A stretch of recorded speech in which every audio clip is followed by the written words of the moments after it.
Сегодня мы делаем урок, чтобы Бог дал рефуа шлемо Михаэль Миша Аронов бен Сара Варахмин, чтобы все его болезни и недуги ушли от него, чтобы он жил много-много лет и не болел. Рефуа шлема Михаэль Миша Аронов бен Сара Варахмин, рефуа шлема вехен рацон амар амин. Один человек, который живет на 10 этаже, и у него есть балкон, его зовут Рувен, и он взял и поставил свой телефон на балконе, как вы знаете, есть стекло, чтобы человек, не дай Бог, не упал, и там есть перила. И этот человек, который живет на 10 этаже, Рувен, он иногда выходит и сидит на балконе и смотрит на улицу, дышит свежим воздухом. И этот Рувен взял и поставил свой ручной телефон на балконе, поставил так, что если вы чуть-чуть двинете этот телефон, он может упасть и разбиться. У него есть сосед, которого зовут Шимон, он живет напротив. И Шимон увидел со своего окна, со своего балкона, что Рувен поставил телефон в таком месте, что он может упасть с 10 этажа и разбиться. Обычно Рувен, он ставит свой телефон на то, что называется vibrate. Когда телефон, кто-то вам звонит, вы ставите иногда на вибрацию, и когда телефон вибрирует, он начинает что делать? Он начинает трясти, шевелиться. И этот Шимон решил немножко подшутить, для того, чтобы Рувен больше не ставил свой телефон опасным образом. Вы понимаете, да, куда он поставил телефон? Он поставил телефон наверху вот этих перил, которые балкон. И Шимон решил, что сделать? Он решил позвонить ему и через 3 секунды выключить, чтобы телефон не упал. Он говорит, я не буду его долго звонить, чтобы он не упал. Я просто немножко наберу телефон и через секунду 2-3 выключу, чтобы Рувен больше не ставил телефон, чтобы он испугался. Когда Шимон позвонил Рувену и телефон начал вибрировать, Шимон выключил, через 3 секунды, как уже услышал гудок, но, к сожалению, телефон он упал. Телефон упал с 10 этажа, он не упал внутри балкона, а он упал на улицу, и он не только телефон разбился, там была машина тоже лобовое стекло поломалось. Теперь Шимон, у него угрызение совести, он не ожидал, что это так, все это закончится, все так. Теперь Шимон, он пришел к Рабаю и говорит, Рабай, я не знаю, если я по закону должен заплатить за этот телефон, и должен я заплатить, чтобы отремонтировали лобовое стекло машины, чтобы поменяли. Ваше мнение, он должен заплатить или нет за свою шутку? Слава Богу, что этот телефон не упал на кого-то голову. Знаете, с 10 этажа, если телефон на кого-то голову упадет, я не знаю, если этот человек умрет или нет, хоть даже не умрет, он может умереть из-за этого человека, смотря как он упал. Я думаю, что, может быть, у него будет шишка на голове, но это очень-очень опасно. У него может быть сотрясение мозгов, вы говорите. Несмотря на то, что Шимон, он не трогал пальцем, мизинцем, даже не трогал этот ручной телефон, но все равно этот человек, Шимон, считается, что он навредил, потому что у нас есть закон в Талмуде, Масехет Бава Кама, страница 6а. Если человек поставил камень или ножик, или что-то на крыше, и подул ветер, и этот камень упал, и на кого-то голову попал, или этот камень упал и разбил кувшины, человек, который этот камень или ножик поставил на крыше, и из-за этого кому-то нанесли ущерб, тот человек, который на крыше поставил этот камень, он должен заплатить, и он должен за это отвечать. Почему? Потому что Тора говорит нам, ты сам должен был предположить, что бывает на улице ветер, ты поставил камень на крыше, и эта крыша, там есть наклон, и этот камень, и обычно крыша, там есть такое место, приспособление, чтобы вещи не падали с крыши, да, обычно, там есть такое железо, бордюр есть обычно, но там крыша, она не имела бордюра, и камень упал, или ножик упал, он что-то поставил на крыше, он поставил аккуратно, но потом дул ветер, и эта вещь упала, и кому-то нанесло ущерб. В этом случае Тора говорит нам, что ты должен заплатить за это, потому что хоть даже ты не бросил на кого-то с крыши, ветер это подул, все равно ты поставил эту вещь. Если на улице небольшой ветер может эту вещь уронить, то ты должен отвечать за это. Или если, например, человек в лесу, он курил сигареты, и когда он закончил курить эту сигарету, он эту сигарету что сделал? Бросил, он ее не потушил, и потом вспыхнул пожар. И этот пожар продолжал сжигать деревья, кустарники, и через 3 километра, где вы живете, пожар дошел до вашего дома, и не дай Бог, пожар до вашего дома тоже дошел и сжег весь ваш дом или часть вашего дома. Этот человек, который причинил этот пожар, он по закону должен заплатить, и он должен за это отвечать. Несмотря на то, что от вашего дома это 3 километра, да, потому что это как бы твое, ты это причинил. Когда человек кому-то причиняет какой-либо ущерб, то он должен за это заплатить. Поэтому в этом случае иногда люди шутят, это такие шутки мы не принимаем и мы не поддерживаем, что этот Шимон, сосед, он решил немножко пошутить. Поэтому мы должны знать, что такие шутки, они иногда бывают нехорошие, и мы не приветствуем такие шутки. Поэтому Шимон, он должен заплатить и за телефон, и за вот эту машину, которую поломали лобовое стекло.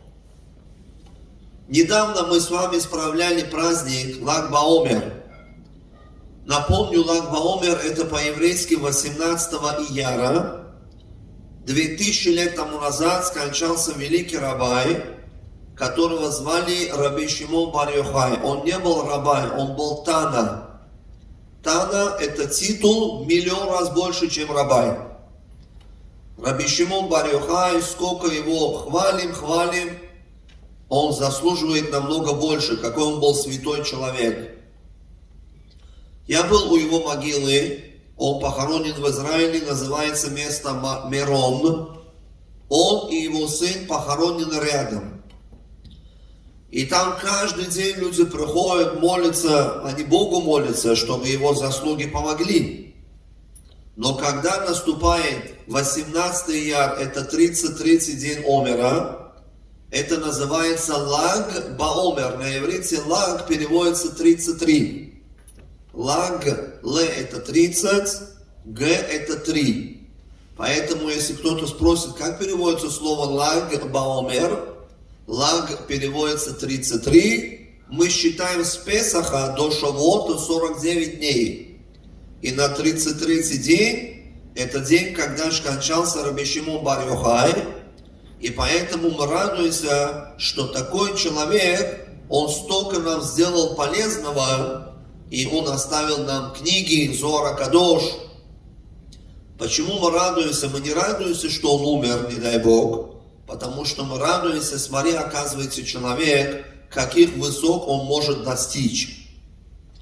И у его могилы собираются сотни тысяч людей. Мой сын был у его могилы 16 дней назад, когда был Лаг Баомер 15 дней назад. И я смотрел это в прямом трансляции, я вижу, что там очень тесно. Я говорю, сынок, где ты находишься? Там очень тесно. Уже 2 года назад, если вы помните, 45 человек погибли, потому что друг другу толкали, и они не могли двигаться, и еще 200 человек ногу поломали, руки поломали.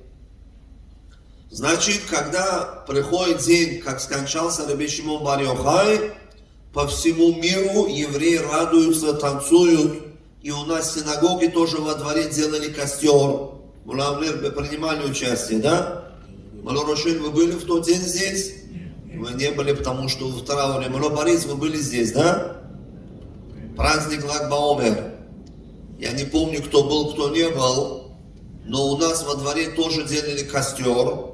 Люди танцевали, радовались. И вот одна синагога, они искали, где мы можем зажечь большой костер, чтобы люди вокруг этого костра танцевали, радовались. И они нашли одно место, которое открытое. Это место, они хотят построить там какое-то здание, но еще не начали строить. Открытая площадь, большая. И они нашли хозяина этой земли. Они сказали: Йосеф, вы можете, пожалуйста, нам дать это место в рент? Мы хотим 33-го дня Омера в этот праздник сделать большой костер. И мы хотим танцевать. Вы можете нам дать это в рент или нет?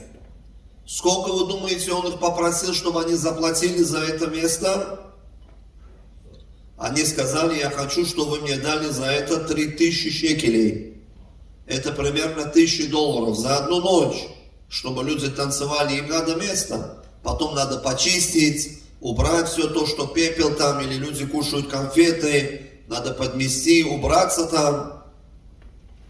И вот в праздник Лаг Баомер много людей собралось для того, чтобы танцевать вокруг этого костра.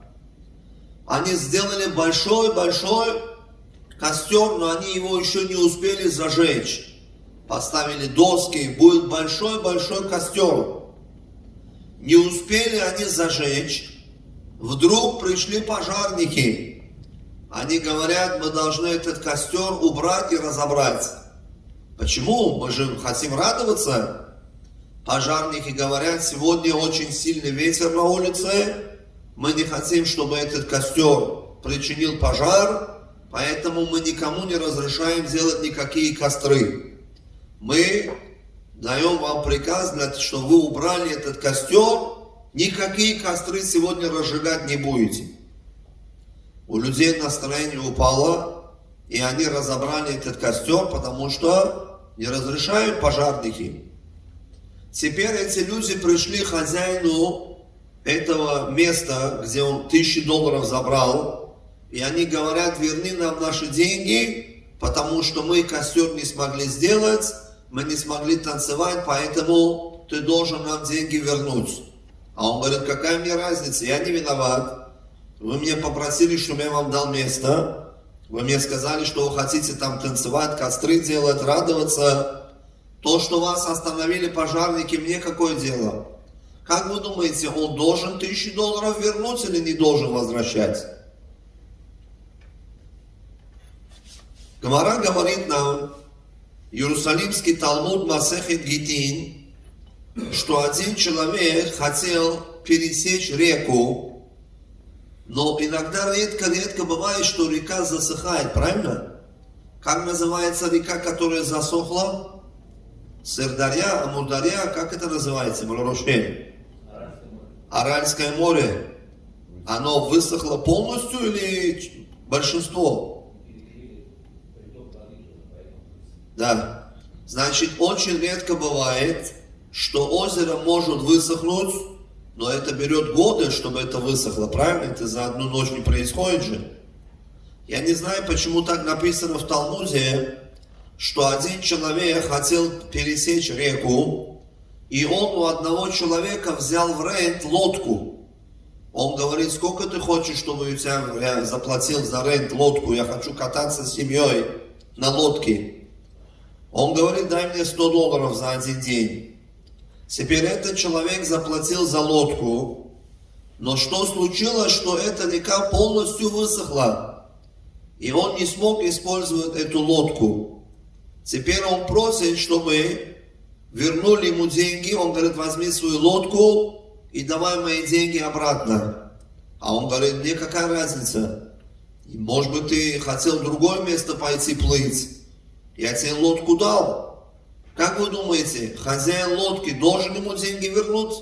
Потому что река высохла или не должен возвращать деньги?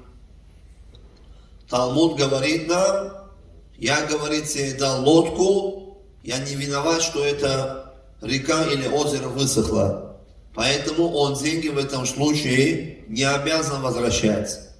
Теперь в случае, где человек отдал землю, чтобы люди разожгли костер и танцевали вокруг этого костра, и в конце пожарники остановили, сказали, мы не разрешаем делать никакие костры, хозяин этой земли должен вернуть $1000 или нет? По закону он может сказать, слушайте, я вам дал место, мне какая разница, что вас остановили пожарники, я не виноват. По закону он не обязан возвращать. Но Рабби Ицхак Зильбер, он считает, что хозяин этой земли должен вернуть деньги. Все. Почему? Потому что они сказали тебе, мы хотим, чтобы здесь был костер и чтобы мы танцевали. Они сами должны костер принести. Но здесь не было никакого костра, и они не смогли танцевать. Поэтому он должен вернуть деньги. Я почему-то не согласен с ним. Хоть я очень уважаю Рабби Ицхак Зильбер, дай Бог ему здоровья и долголетия, он говорит, что ему сказали, что мы хотим танцевать, мы хотим, чтобы здесь был костер, и не получилось. Но насчет лодки он то же самое сказал, я хочу плыть. Какая разница? Он тоже сказал, я хочу плыть, но он в конце не плыл. Во-первых, кто сказал, что именно должен быть костер? Можно танцевать и без костра. Человек может включить прожектор. Почему костер вообще зажигают? Костер зажигают, по моему мнению, потому что раньше не было электричества, правильно? Ведь это уже 2000 лет, как люди танцуют вокруг костра. Это 2000 лет продолжается.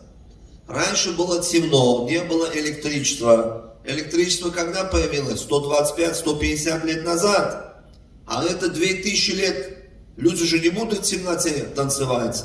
Поэтому они костры зажигали. То же самое в Союзе, когда молодожены женились. Жених и невеста, они что делали? Они на улице зажигали большой аланга. Аланга это значит костер. И жених, невеста вокруг этого костра шли. И потом они заходили на свадьбу. Почему они костер это делали? Потому что мудрецы говорят, на женщин смотреть нельзя. Но ты имеешь право немножко взглянуть на невесту, не потому что ты хочешь сказать, вау, почему я не успел ее взять, какой я дурак, что я не успел сам на ней жениться. Нет, ты имеешь право посмотреть на невесту, чтобы сказать жениху, вау, тебе повезло, ты нашел хорошую девушку, молодец, я рад за тебя. Поэтому так как раньше было темно, люди хотят посмотреть на невесту, посмотреть на жениха, они делали костер, чтобы они видели лицо жениха, лицо невесты. А почему на самом деле невесты лицо надо закрывать? Если можно посмотреть на невесту, чтобы похвалить, почему принято, чтобы лицо невесты было закрыто? Почему? Почему не могут лицо невесты оставить открытой?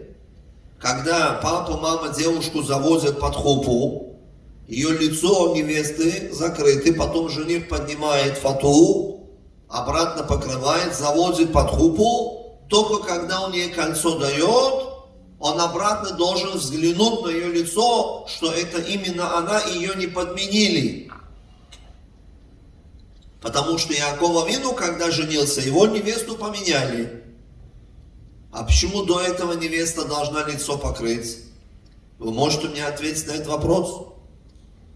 Ей стыдно? Она должна скрыть свое лицо? Стыдно кому должно быть? Стыдно должно быть тому, кто ворует. Лицо свое должен прятать тот, кто обманывает, тот, кто плохие вещи делает. Вы знаете, когда полицейский ловит какого-то вора и его сажают в машину, чтобы увезти в тюрьму, иногда приходят люди из телевидения для того, чтобы этот момент снять на камеру. И что обычно преступник делает?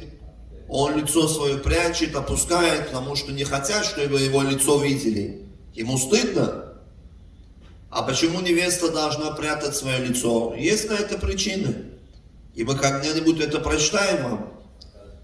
Но почему лицо невесты надо прятать? Почему? Она разве ворует? Жених же не прячет свое лицо. Жених он. Говорится, на женщин нельзя смотреть. Наоборот, мудрецы говорят, что можно посмотреть на невесту, чтобы ее похвалить, чтобы сказать: молодец, ты нашел хорошую девушку. В любом случае, Рабби Ицхак Зильберштейн считает, что хозяин этой территории должен заплатить деньги, потому что в конце концов костра не было. Я очень извиняюсь, я с этим не согласен, потому что насчет лодки он не обязан возвращать лодку. А здесь то же самое. Да, те сказали, что мы хотим. Когда они сказали, мы хотим сделать костер, они же не сказали, если костер не будет, ты нам деньги вернешь. Они такое условие не ставили. Они сказали, если вдруг ты увидишь, что немножко здесь грязно, не удивляйся, мы все почистим, уберем. Мы хотим, чтобы ты знал, что здесь будет костер. Мы не будем никаких пожаров делать, потому что это большая открытая площадка. Разве обязательно костер? Костер делали, потому что не было света. А вы можете включить лампочки и танцевать. Включите музыку, танцуйте. Поэтому здесь в конце написано, что хозяин этой площадки должен деньги вернуть. Но я извиняюсь, я почему-то не могу с этим согласиться. Один человек, это было в Израиле. В Израиле валюта как называется? Шекель. Как переводится вообще это слово шекель? Шекер – это обман. Шекель – это деньги. На иврите как говорят слово взвешивать? Вы были в Израиле, да? Вы когда вернулись? Вчера вы вернулись с Израиля. Вчера вот Акелю, он был в Израиле. И в Израиле валюта называется шекель. Сегодня $1 сколько равняется? 3 с чем-то шекелей, да? Это примерно, да, 20 с чем-то, 28, 25, 28. Один человек в Израиле шекель, почему валюта называется? Это от слова лишколь, взвешивать. Когда люди раньше платили, они бумагами не платили, как сегодня. Они платили раньше золотом или серебром, а золото, серебро обычно что делают? Взвешивают, сколько грамм золота, сколько грамм серебра. Поэтому на иврите слово шокель, это переводится взвешивать. Шекель переводится сколько грамм оно весит. Поэтому слово шекель это слово шокель, вес. Сколько вес? Вес золота, вес серебра. В Израиле они любят получать деньги долларами. Теперь один человек, его зовут Йонатан. Его дедушка ему подарил $100. Одна вот бумага, одна купюра. Дедушка говорит: Джонни Бабош, вот себе $100 на день рождения. И этот Йонатан радостный, ему подарили $100. Ого, для ребенка $100, это кому-то весь мир ему подарили. Йонатан, он радостный, пошел в школу с этими деньгами. И он решил немножко поиздеваться над своими одноклассниками и друзьями. Что вы думаете, он сделал? Он решил эти деньги бросить на улицу, а там он приклеил ниткой, поставил там лейкопластырь, скотч-тейп, и он поставил такую незаметную нитку, он поставил эти деньги, на улице не было ветра, он на улице бросает эти деньги, а издалека он спрятался, и когда кто-то хочет эти деньги поднять, он что делает? он нитку эту тянет, он хочет поднять, а эти деньги от него убегают. Вот так он много-много раз делал и смеялся, радовался, что никому не удается поймать эти деньги. И вот один другой мальчик, он увидел это, и он решил, что сделать, он наступил на эти деньги. Один мальчик видит, что деньги от него убегают, он взял и прыгнул на эти деньги, а в это время Йонатан, хозяин этих денег, он потянул, и так как этот друг на эти деньги прыгнул, эти деньги порвались. Конечно, в Америке, если вдруг деньги порвались, вы можете что сделать?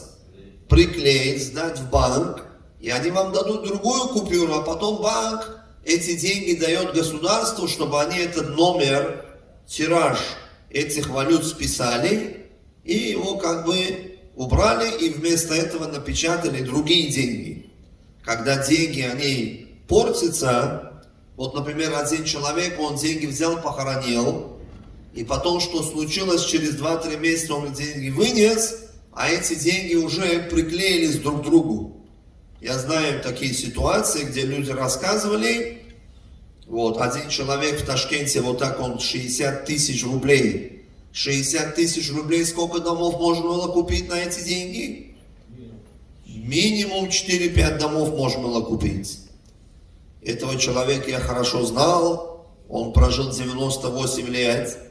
Этот человек, он был очень богатый, он меня очень уважал. И он рассказывал, что в молодости он спрятал деньги под землей, но он не ожидал, что когда будут дожди, эти деньги могут прилепиться, и они, как говорится, испортились.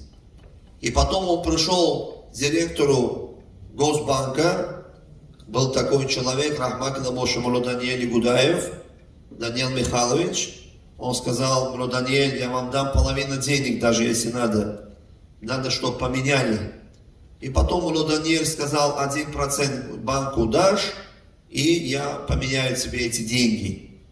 А в Америке есть такая профессия, что если человек вот так деньги спрятал под землей, и они приклеились, то есть такая лаборатория, где они эти деньги смотрят, сколько там, потом они вам дают другие деньги, но они, конечно, удерживают какой-то процент. Так что я видел насчет этого документальный фильм. Значит, когда мальчик бросился, прыгнул на эти деньги, и Йонатан потянул нитку, эти деньги порвались на 2 части. Теперь Йонатан говорит этому мальчику, который прыгнул: ты мне должен теперь заплатить за эти деньги, потому что ты прыгнул, и эти деньги порвались. Теперь вам я задаю вопрос: должен ли вот этот мальчик, который прыгнул, заплатить за эти деньги, которые порвались?